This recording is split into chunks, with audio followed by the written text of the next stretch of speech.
నమస్తే. మనం ఈ వీడియోలో గత వీడియోకు కొనసాగింపైనటువంటి అంటే గత వీడియోలో తెలుసుకున్నటువంటి పతాంజలి అష్టాంగ యోగంలోని నియమం యందు శౌచమును గురించి తెలుసుకుంటూ ఉన్నాం. శౌచము అంటే శుద్ధి. ఈ శరీరాన్ని శుద్ధి చేసుకోవడానికి, ఈ మనస్సును శుద్ధి చేసుకోవడానికి ఆహారం ద్వారా ఈ శరీరాన్ని మనస్సును శుద్ధి చేసుకోవచ్చని, నీటి ద్వారా ఈ శరీరాన్ని మనస్సును శుద్ధి చేసుకోవచ్చని, మరికొన్ని ఇతర పద్ధతుల ద్వారా కూడా ఈ శరీరాన్ని మనస్సును శుద్ధి చేసుకోవచ్చని మనం తెలుసుకున్నాం. అయితే గత వీడియోలో ఆహారం ద్వారా ఈ శరీరాన్ని ఎలా శుద్ధి చేసుకోవాలి అన్న అంశాన్ని గురించి తెలుసుకుంటూ ఉన్నాం. ఆ వీడియోకు కొనసాగింపే ఆహారాన్ని ఏ సమయంలో తీసుకోవాలి అన్నటువంటి అంశాన్ని గురించి, కేవలం సమయానికి సంబంధించిన అంశాన్ని గురించి మాత్రమే మనం ఈ వీడియోలో తెలుసుకుంటాం. ఇక్కడ మొట్టమొదటిది, ఆహారాన్ని ప్రతినిత్యం ఒకే సమయానికి ఇవ్వాలి ఈ శరీరానికి. అలా ఇవ్వడం మూలంగా శరీరం అనేది శుద్ధి జరుగుతుంది, మనస్సు అనేది శుద్ధి జరుగుతుంది. అది ఎలాగంటే, మన ఈ శరీరానికి అతి ప్రధానమైనటువంటి కేంద్రం మెదడే.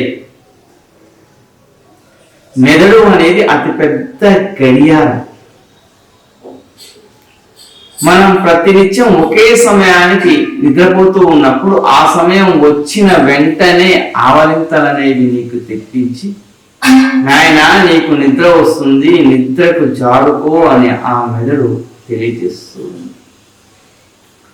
అదేవిధంగా ఒకే సమయానికి మేలుకునేటటువంటి వ్యక్తులకు ఆ సమయానికి ఆ మెదడు అనేది గుర్తు చేసి, నాయనా నీకు మెలుకు వస్తుంది లే అని తెలియజేస్తుంది. అదేవిధంగా ఒకే సమయానికి మల విసర్జన చేసేటటువంటి వ్యక్తులకు ఆ సమయానికి పెద్ద ప్రేగులో కదలికలను తెప్పించి, నాయన నీకు మల విసర్జనకు సమయానికి సమయం అయింది, మల విసర్జనకు వెళ్ళు అని తెలియజేస్తుంది. ప్రతిదీ నీకు తెలియజేస్తుంది ఈ మెదడే. ఆ మెదడు ఆధారంగానే నీవు నడవాలి. ఆ మెదడు ఏది చెప్తే దానిని నువ్వు ఆలోచించి గ్రహించి దాని ప్రకారమే నువ్వు నడుచుకోవాలి. అదే నీకు కాపరి, అదే నీకు ప్రభువు, అదే నీకు రాజు, అదే నీకు మంత్రి, అదే నీకు దైవం, అదే నీకు సర్వస్వం. దాని మాటను నీవు కనుక వినకపోతే, అంటే ఒకే సమయానికి మలాన్ని విసర్జించే వ్యక్తులకు ఈ సమయానికి మలం వస్తుంది నాయన, పెద్ద ప్రేగుల్లో కదలికను తెప్పించి అది చెప్పిస్తూ ఉన్నప్పుడు దాని మాటను నువ్వు పట్టించుకోకుండా ఉంటే మాత్రం, ఒకరోజు ఒక సమయంలో మల విసర్జన చేసి మరొక రోజు మరొక సమయంలో మల విసర్జన చేస్తూ, ఒకరోజు ఒక సమయంలో నిద్రపోతూ మరొక రోజు మరొక సమయంలో నిద్రపోతూ, ఒకరోజు ఒక సమయంలో మేల్కుంటూ మరొక రోజు మరొక సమయంలో మేల్కుంటూ ఉంటే మాత్రం దానికి కూడా నీ జీవితం అనేది అర్థం కాక నాడీ వ్యవస్థను మొత్తం చిన్నాభిన్నం చేసి వేసి ఇక నీ జీవితాన్ని ముగించు అని తెలియజేస్తుంది. ఇక అప్పుడు మాత్రం నీవు దాని మాటను వినకుండా ఉండలేవు. ఈ వాస్తవాన్ని గమనించు. ప్రతినిత్యం ఒకే సమయానికి నీవు ఆహారం ఇవ్వడం ద్వారా నీ జీర్ణరసాలు అనేవి ఉత్పత్తి అయి సక్రమంగా నీకు ఆ భోజనం అనేది జీర్ణమై ఏ సమస్యలు లేకుండా ఉంటారు. కాబట్టి ఆ ప్రభువు చెప్పిన మాటను నీవు నమ్ము, నీ కాపరి చెప్పిన మాటను నీవు నమ్ము, నీ రాజు చెప్పిన, నీ మంత్రి చెప్పిన, నీ దైవం చెప్పిన మాటను నువ్వు నమ్ము. దాని మాటను నీవు లెక్క చేయకుండా ఉండవాలి. నీ కాపరి ఎక్కడో లేడు, నీ ప్రభువు ఎక్కడో లేడు, నీ రాజు ఎక్కడో లేడు, నీ దైవం ఎక్కడో లేదు, నీలోనే ఉండి ప్రతి క్షణం నీకు తెలియజేస్తూ ఉంది. ఆ ప్రభువు మాటను, ఆ కాపరి మాటను, ఆ దైవం యొక్క మాటను నువ్వు ఆచరించు. ఆజ్ఞను, ఆ దైవం యొక్క ఆజ్ఞను నీవు ఆచరించడం మూలంగా నీ జీవితం ఎంతో ఆనందంగా ఉంటుంది. భారతీయ సాంప్రదాయం ఎంత గొప్పదో చూడండి. సర్వము నీలోనే ఉంది, అహం బ్రహ్మస్మి అని తెలియజేశారు. అంటే ఆయన నీవే పరబ్రహ్మ స్వరూపానివి, సమస్తము నీలోనే ఉంది, నిన్ను కాపాడేవాడు ఎక్కడో లేడు, నీలోనే ఉన్నాడు, నేను కాపాడుతూ ఉన్నాడు. ఆయన మాటను నువ్వు విను, నీ మెదడు చెప్పినటువంటి మాటను నువ్వు ఆలపించు. అది ఒక పెద్ద గడియారం. ఆ గడియారాన్ని నువ్వు పాటించు, ఆ గడియారం ప్రకారం నువ్వు ఆచరించు. నీ పనులను ప్రతినిత్యం ఒకే సమయానికి చేస్తూ ఉండడం మూలంగా నీ జీవితం ఎంతో ఆనందంగా ఉంటుంది. ఇది సత్యం. ఇక సమయానికి సంబంధించిన రెండవ అంశం, మనం ఒకే సమయానికి భోజనం చేస్తే మన శరీరం శుద్ధి అవుతుందన్న విషయాన్ని తెలుసుకున్నాం. ఆ సమయం ఏదైతే బాగుంటుంది అన్నటువంటి అంశాన్ని గురించి మనం ఇప్పుడు తెలుసుకుందాం. ఉదయపు వేళల్లో మనం తీసుకునేటువంటి అల్పాహారం అనేది 7 నుంచి 8 గంటల మధ్యన తీసుకునేటటువంటి అల్పాహారమే దేవతా అల్పాహారం అవుతుంది. 8 నుంచి 9 గంటల మధ్యన తీసుకునేటటువంటి అల్పాహారం అనేది మనుష్య అల్పాహారం అవుతుంది. 9 తర్వాత తీసుకునేటటువంటి ఎట్టి అల్పాహారమైన రాక్షస అల్పాహారమే అవుతుంది. దీనికి మనం అల్పాహారం అన్నాము కాబట్టి మన జీర్ణాశయాన్ని 4 భాగాలుగా విభజిస్తే ఒక భాగం ఆహారంతో, ఒక భాగం అల్పాహారంతోనే మన జీర్ణాశయాన్ని నింపాలి. అంటే 25% మాత్రమే అల్పాహారాన్ని మన జీర్ణాశయానికి అందించాలి. ఇక రెండవ మధ్యాహ్నపు పూట భోజనం. మధ్యాహ్న భోజనాన్ని పుష్టిగా చేయాలి. అది 11-12 మధ్యన చేసినటువంటి మధ్యాహ్న భోజనం అనేది ఎంతో ఉత్తమమైనది, దేవతా భోజనం. 12-1 గంట మధ్యలో చేసినటువంటి భోజనం అవుతుందంటే మనుష్య భోజనం అవుతుంది. 1 గంట తర్వాత చేసేది ఎట్టి భోజనమైన అది రాక్షస భోజనమే అవుతుంది. మధ్యాహ్నం భోజనాన్ని పుష్టిగా చేయాలి కాబట్టి మన జీర్ణాశయంలో 3 వంతులు ఆహారంతో నింపాలి. అంటే 75% మన జీర్ణాశయాన్ని ఆహారంతో నింపివేయాలి మధ్యాహ్న సమయంలో. ఇక రాత్రి సమయంలో 7 నుండి 8 గంటల మధ్యన చేసేటటువంటి భోజనమే దేవతా భోజనం. 8 నుంచి 9 మధ్యలో చేసేటటువంటి భోజనమే మనుష్య భోజనం. 9 తర్వాత చేసేటువంటి ఎట్టి భోజనమైనా అది రాక్షస భోజనమే అవుతుంది. రాత్రి సమయంలో మనం చేసేటటువంటి భోజనం మన జీర్ణాశయాన్ని 2 వంతులు మాత్రమే నింపాలి. అంటే 50% ఆహారంతో మాత్రమే మన జీర్ణాశయాన్ని నింపాలి. ఈ విధంగా మనం జీర్ణాశయాన్ని నింపితే మన శరీరం అనేది ఆరోగ్యంగా ఉంటుంది. మరి ఈ సమయంలోనే భోజనం ఎందుకు చేయాలి అంటే ఒక చిన్న ఉదాహరణ ద్వారా మనం తెలుసుకుందాం. మన శరీరం అనేది ఆ సూర్య భగవానుడి యొక్క కృప. ఆ సూర్య భగవానుడే ఈ సృష్టికి మూలం. మనందరి ప్రాణానికి, మనందరి సృష్టికి మూలం ఆ సూర్య భగవానుడే. అందుకే ప్రత్యక్ష దైవం ఆ సూర్య భగవానుడే. అది ఏ మతస్థునికైనా, ఏ కులస్థునికైనా, ఏ జాతి వారికైనా స్త్రీ పురుషుడు అన్నటువంటి భేదం లేకుండా ప్రతి ఒక్కరికి, చెట్లు జంతువులు ప్రతి ఒక్కరికి మూలాధారం, మూల పురుషుడు ఆ సూర్య భగవానుడే. ప్రత్యక్ష దైవం మనకు. ఆ దైవం తన రూపాన్ని ఏ రకంగా అయితే మార్చుకుంటుందో ఆ సమయంలోనే మన శరీరం యొక్క మార్పులు కూడా జరుగుతూ ఉంటాయి. అంటే ఆ సూర్యాగ్ని ప్రతాపం ఆధారంగానే మన జఠరాగ్ని అనేది నడుస్తూ ఉంది. ఆ సూర్యాగ్ని మూలంగానే మన జఠరాగ్ని నడుస్తూ ఉంది. కాబట్టి ఉదయం వేళలో సూర్యాగ్ని అనేది నెమ్మదించి ఉంటుంది కాబట్టి మన జఠరాగ్ని కూడా నెమ్మదించి ఉంటుంది కాబట్టి 25% మాత్రమే మన జీర్ణాశయాన్ని. ఇక మధ్యాహ్నపు వేళల్లో ఆ సూర్య భగవానుడు ప్రకోపించి ఉంటాడు కాబట్టి 75% రాత్రి వేళలో సూర్య భగవాను యొక్క ప్రతాపం అనేది తగ్గిపోతూ ఉంటుంది కాబట్టి మన జీర్ణాశయ శక్తి కూడా తగ్గుతుంది కాబట్టి 50%. అందున 11-12 మధ్యలో భోజనం చేస్తే మనకి ఎంతో మంచిది. అలా ఎందుకు అంటే ఆకలి ప్రారంభమయ్యే దశ అదే. సూర్యుడు తీవ్ర రూపం దాల్చడానికి ముందు ఉన్నటువంటి దశ అది. అంటే ఆకలి అప్పుడే ప్రారంభమవుతుంది. నీ జీర్ణాశయం అనేది ఆకలి ప్రారంభమైంది అని తెలియచేస్తుంది. ఆ తెలియచేసిన వెంటనే నువ్వు ఆహారాన్ని ఇవ్వడం మూలంగా ఆ జీర్ణరసాలన్నీ తృప్తిగా ఉండి అవి సంతోషంగా నిలిచిన ఆహారానికి తగ్గట్టుగా జీర్ణరసాలను ఉత్పత్తి చేసి నీ జీర్ణాశయాన్ని ఆరోగ్యంగా ఉంచుతారు. అలా కాకుండా సూర్య భగవానుడు కాస్తంత తీవ్ర రూపం దాల్చినప్పుడు 12-1 గంట మధ్యలో ఉన్నప్పుడు నీ జీర్ణాశయం కూడా కాస్తంత తీవ్ర రూపం దాల్చి దాహం ఆకలి వేస్తుంది, నాకు ఆహారాన్ని అందించు అని అంటుంది.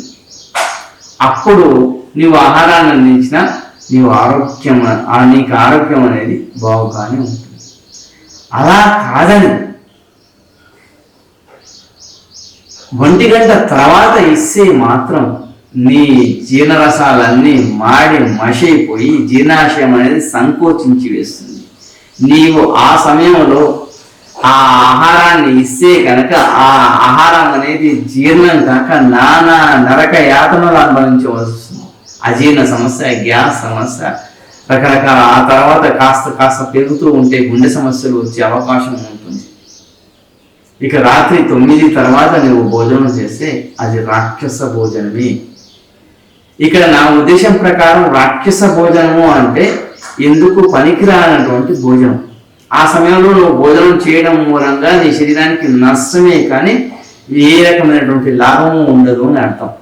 దేవతా భోజనము అంటే నీ శరీరానికి మంచి చేస్తుంది అన్నటువంటి అర్థం, నీ శరీరం ఆరోగ్యంగా ఉంటుంది అన్నటువంటి అర్థం. ఆ సమయంలో నువ్వు భోజనం చేయడం మూలంగా నీ శరీరం సంపూర్ణ ఆరోగ్యంగా ఉంటుంది.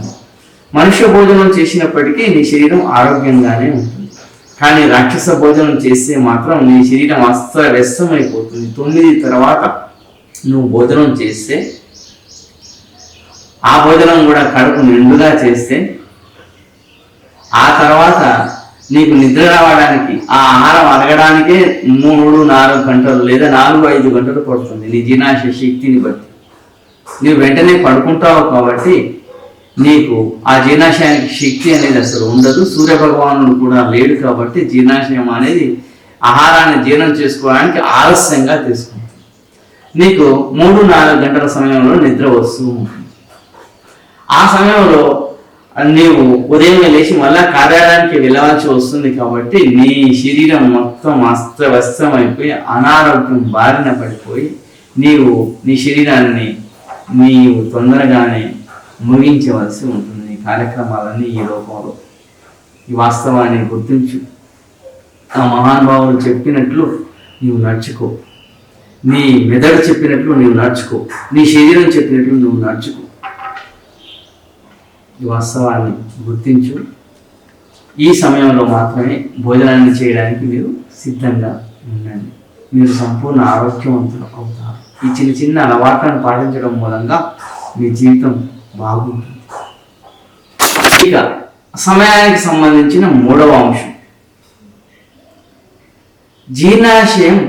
నాకు ఈ సమయానికి ఆహారం వద్దు అన్నప్పుడు దానికి ఆ ఆహారాన్ని ఇవ్వకండి. నీవు అది వద్దు అన్నప్పుడు నీకు ఇవ్వడం మూలంగా నీ శరీరం ఎంతో ప్రమాదానికి గురి కావాల్సి వస్తుంది. అది వద్దు అంది అంటే నీ శరీరంలో పేరుకుపోయిన కొవ్వు కణాలను ఆహారంగా తీసుకొని నాయన నేను జీవిస్తాను, నాకు సంతోషంగానే ఉంది, నీవు ఆహారాన్ని ఇవ్వకు అని తెలియచేసినది. నీ శరీరం నడతగా ఉన్నప్పుడు, కాస్తంత జ్వరం వచ్చినప్పుడు, ఇంకా ఏదో రకమైనటువంటి సమస్యలు ఉన్నప్పుడు ఖచ్చితంగా అది నీకు తెలియచేస్తుంది నాకు ఈ సమయంలో ఆహారం వద్దు అని. అప్పుడు దాని మాటను నువ్వు విను. అలా వినకుండా ఒక మందు బిళ్ళను మింగేసి ఆహారం జీర్ణం కావడానికో, లేదా జ్వరం వస్తే ఆ జ్వరం తగ్గడానికో, లేదా ఇంకేదో నొప్పి వస్తే ఆ నొప్పి తగ్గడానికో నువ్వు మందు బిళ్ళను వేసి ఆ ఆహారాన్ని కుక్కడం మూలంగా నీ లోపలికి, నీ శరీరంలోకి, నీ జీర్ణాశయంలోకి కుక్కడం మూలంగా, అది వద్దు అంటున్నా కూడా నీవు ఇవ్వడం మూలంగా నీ శరీరం ఎంతో అస్తవ్యస్తమైపోయి నానా రకాల సమస్యలను నువ్వు ఇంకా భవిష్యత్తులో ఎదుర్కోవాల్సి వస్తుంది. కాబట్టి నీ జీర్ణాశయం ఏదైతే చెప్తుందో, నీ శరీరం ఏదైతే చెప్తుందో, నీ మెదడు ఏదైతే చెప్తుందో దాని మాటను నువ్వు నమ్ము, దాని మాటను నువ్వు ఆచరించు. అలా కాకుండా నువ్వు దానికి వ్యతిరేకంగా చేస్తే మాత్రం అది నీ అంతాన్ని చూస్తుంది. ఈ విషయాన్ని బాగా గుర్తుంచుకో. నేటి కాలంలో ఆధునికత పేర మనం ఒక మాటను అంటూ ఉన్నాం, ఆయు ప్రమాణం పెరిగింది అని. కానీ ఈ రోజుల్లో అనారోగ్య సమస్యలు కూడా అధికమయ్యాయి. ఆ రోజుల్లో క్యాన్సర్ సమస్య అనేది ఎక్కడో ఒకటి ఉండేది, కానీ ఈ రోజుల్లో ప్రతి ఇంట్లో దర్శనమిస్తూ ఉంది. ఈ రకంగా కావడానికి కారణం ఏమిటి అంటే నీవిచ్చే మందు బిళ్ళలు నీ శరీరాన్ని మొత్తం విషతుల్యం చేస్తున్నాయి. పాముకు కూరలోనే విషం ఉంటుంది, తేలుకు తన తోక ఎందు మాత్రమే విషం ఉంటుంది. కానీ నీ శరీరం మొత్తం ఈ మందు బిళ్ళల మూలంగా విషతుల్యమైపోతుంది. నిన్ను ముట్టుకుంటేనే ఇంకో వ్యక్తికి జబ్బు వచ్చి చనిపోయేంత స్థితిలోకి వస్తాడు భవిష్యత్తులో. ఇది వాస్తవం. ఈ వాస్తవాన్ని గుర్తుంచుకో. నీ శరీరాన్ని కాస్తంత అర్థం చేసుకో. నీ ప్రభువును నువ్వు అర్థం చేసుకో, నీ రాజును నువ్వు అర్థం చేసుకో, నీ మంత్రిని నువ్వు అర్థం చేసుకో, నీ రాజ్యాన్ని నువ్వు కాపాడుకో, నీ దైవాన్ని నువ్వు అర్థం చేసుకో. నీ దైవం నీకు ఇదే చెప్తుంది. దీన్ని అర్థం చేసుకుంటా ఉంటే మాత్రం నీ అంతం నువ్వే చేసుకుంటావు. మానవాడి మనుగడ ప్రశ్నార్థకమైపోతుంది. ఈ వాస్తవాన్ని గుర్తుంచుకో. ఇప్పటికే రకరకాల సమస్యలను మనం ఎదుర్కొంటూ ఉన్నాం. ప్రతి నిత్యం తుమ్ముతూ, దుగ్గుతూ, దగ్గుతూ, మూలుగుతూ బ్రతికేస్తూ ఉన్నాం. చిన్న వయసులోనే కీళ్ళ నొప్పులని, కాళ్ళ నొప్పులని, కళ్ళ లేక కంటి చూపు కూలిపోయి మనం జీవిస్తూ ఉన్నాం. మందు బిళ్ళలతో ప్రతి క్షణం ఈ విధంగా జీవిస్తూ ఉన్నాం. ఈ రకంగా జీవించడం మూలంగా మన భవిష్యత్ తరాలను మనం నాశనం చేసినటువంటి వారం అవుతాం. మన శరీరాన్ని మొత్తం మనం విషతుల్యం చూసుకున్నటువంటి వారం అవుతాం. కాస్తంత ఆలోచన. నేను తెలియజేసినటువంటి ఈ 3 అంశాలను మీరు జాగ్రత్తగా గమనించండి. మొదటి అంశం, ఒకే సమయంలో మనం భోజనం చేయాలి. రెండవ అంశం, మనం తీసుకోవాల్సినటువంటి అల్పాహారం అనేది 7 నుంచి 8 మధ్యలో, 8 నుంచి 9 మధ్యలో. మధ్యాహ్న భోజనం 11 నుంచి 12 మధ్యలో, 12 నుంచి 1 గంట మధ్యలో.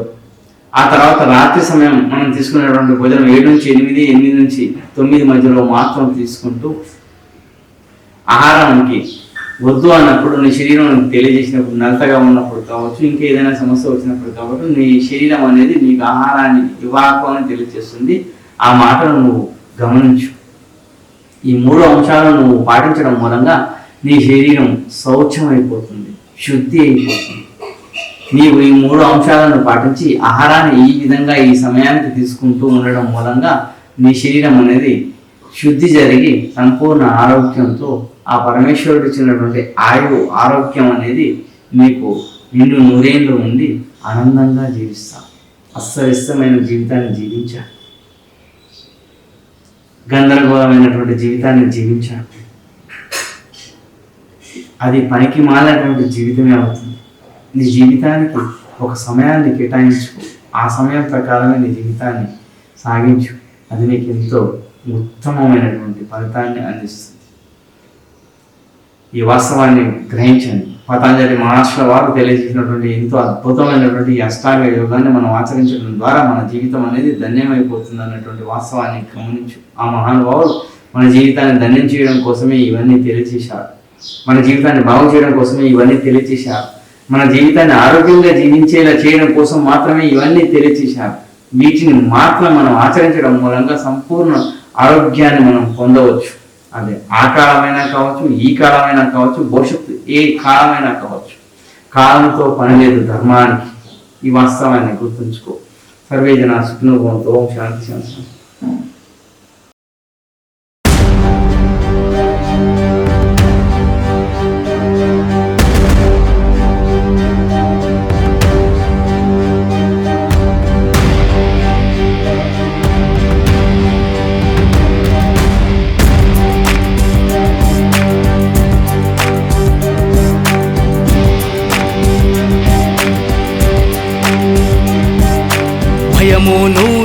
అభయము నువ్వే, ధైర్యం నువ్వే, అధైర్యం నువ్వే, పౌరుషము నువ్వే, పిరికితనం నువ్వే, పులిని సైతం ఎదురించే ధైర్యం నీలో ఉంది, పిల్లికి సైతం భయపడే పిరికితనం నీలో ఉంది.